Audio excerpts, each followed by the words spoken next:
Bisa dilihat bahwa keterangan anak tadi ini tidak bisa digunakan seperti itu. Kemudian ada pengambilan barang bukti lebih dulu sebelum ada laporan polisi, itu kan sudah pelanggaran, termasuk visum yang di orang tua korban sendiri yang pergi. Nah ini menurut Pak Susno bahwa ini amburadul dan ini. Kemudian yang paling penting juga tadi keterangan Pak Reza Indragiri dari keterangan ahli forensik. Tadi kita melihat bahwa seperti misalnya keterangan anak dalam BAP yang persis sama kata per kata ya, kata per kata. Nah itu tadi sudah meragukan bahwa memang ini bukan keterangan episodik ya. Kalau ahli tadi mengatakan bukan keterangan episodik yang diberikan oleh anak yang dialami, tapi lebih kepada reproduksi atau pemikiran penyidik ya. Karena itu persis sama kata per kata, sehingga dia meragukan bahwa ini original dinyatakan oleh saksi anak, sehingga keterangan anak dia bilang harus ada ini. Dan di akhir kesimpulan Pak Reza Indragiri tadi kita melihat bahwa pernyataan dia bahwa dia ragu ya terhadap kualitas keterangan saksi anak tadi karena banyak sekali kelemahan. Kemudian kedua bahwa anak itu tadi sugestif ya. Iya, dia kelompok, artinya anak itu adalah kelompok yang paling rentan untuk dipengaruhi oleh pihak lain dalam memberikan keterangan. Apalagi misalnya tadi kalau itu diberikan pertanyaan berulang-ulang dengan penekanan, dia bisa saja berubah keterangannya sesuai dengan keinginan yang bertanya ya. Jadi itu ada ilmu psikologinya bahwa dari penelitian ya ahli mengatakan tadi bahwa anak ini adalah merupakan yang paling rentan untuk dipengaruhi oleh pihak lain dalam memberikan keterangan. Sehingga kan ini kalau kita sesuaikan dengan fakta bahwa misalnya anak itu awalnya menyatakan dia jatuh di sawah ya, kemudian karena dia didesak oleh orang tuanya sampai dimarahi 3 kali, kemudian dia berubah. Nah inilah tadi yang menurut ahli inilah bisa. Makanya saya tanyakan tadi apakah perubahan keterangan itu bisa terjadi akibat itu ya, adanya pengaruh dari pihak lain. Dia mengatakan iya.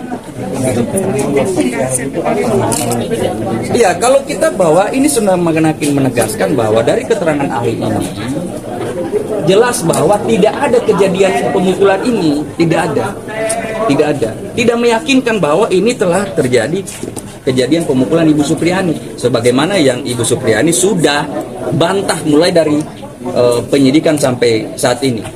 Kemudian ada keterangan saksi lain, keterangan saksi dewasa yang disumpah bahwa itu tidak ini. Kemudian tadi coba dilihat misalnya dari sketsa tadi kita juga bisa melihat gambar ya.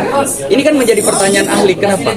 Loh kok anak yang posisinya paling jauh ya itu yang dijadikan saksi melihat, kemudian yang paling duduk bersebelahan tidak dijadikan saksi. Ini juga menjadi keanehan-keanehan. Termasuk juga waktu Pak Reza tadi mengatakan dia tidak yakin bahwa anak itu bisa menghafal waktu kejadian tersebut, karena misalnya apa landasannya dia mengatakan dia begitu, apa alasannya? Karena seseorang katanya kalau terjadi tindak pidana dia tidak fokus yang seperti itu, tapi dia misalnya menggunakan diri atau begini. Nah itu artinya begini, bantahan kami selama ini tadi ternyata didukung oleh keterangan 2 ahli ya, bersesuaian dengan keterangan itu, sehingga kami berharap bahwa nantinya Ibu Supriyani bisa dituntut bebas maupun diputus bebas oleh majelis hakim. Kalau dari kepala desa tadi? Kepala desa. Jadi kepala desa tadi kan ini kan yang berseliweran ya, maksudnya simpang siur. Apakah benar ada permintaan uang itu? Tadi kan sudah terang benderang juga, walaupun kepala desa sudah memberikan pernyataan di Propam ya awalnya. Dia sudah menyatakan tadi bahwa yang benar itu memang ada permintaan 50 juta yang disampaikan oleh Pak Kanit ya.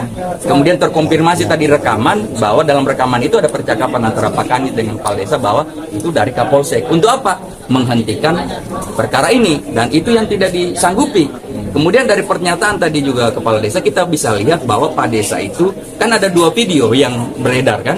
Satu video yang mengatakan bahwa itu inisiatif Pak Desa yang pakai jaket, dan satu video yang mengatakan bahwa itu dari Polsek kan.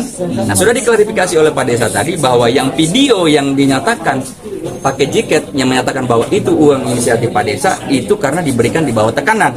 Bagaimana tadi kita melihat bahwa Pak Desa datang dijemput oleh misalnya anggota Polsek Baito, kemudian dibawa di warung dan dia membuat pernyataan yang tidak benar sampai akhirnya dia muntah-muntah, pingsan dan diimpus. Nah ini kan kita sudah melihat bahwa berbagai macam upaya untuk mengaburkan sebenarnya fakta-fakta ini. Bang, itu kan ada permintaan 2 juta Iya. terkait penangguhan penahanan. Iya. Artinya memang ketika tidak diberikan itu Ibu Supriani akan ditahan, begitu? 2 juta itu kan begini ceritanya. Bahwa Ibu Supriani kan sudah tersangka nih. Ya. Biasanya kalau tersangka kan pasti ditahan. Nah, pada saat penetapan tersangka dia kan secara ini biasanya ditahan kan yang tersangka. Nah, dia tidak ditahan karena ada pemberian itu 2 juta. Ya, 2 juta sehingga di faktanya bahwa di kepolisian Ibu Supriani tidak ditahan. Tapi kemudian bahwa ada permintaan supaya ini perkara ditangguhkan atau dihentikan kan itu tadi mulai ceritanya ada 15 juta untuk penangguhan perkara ini kan.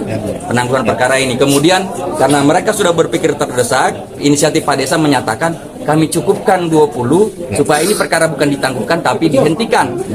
Tapi dia bilang tunggu informasi kan. Nah, kemudian muncullah informasi tadi itu yang pakai bahasa Jawa tadi itu. Seket. Nah, seket toh. Nah, itulah rangkaiannya seperti itu. Oke. Oke.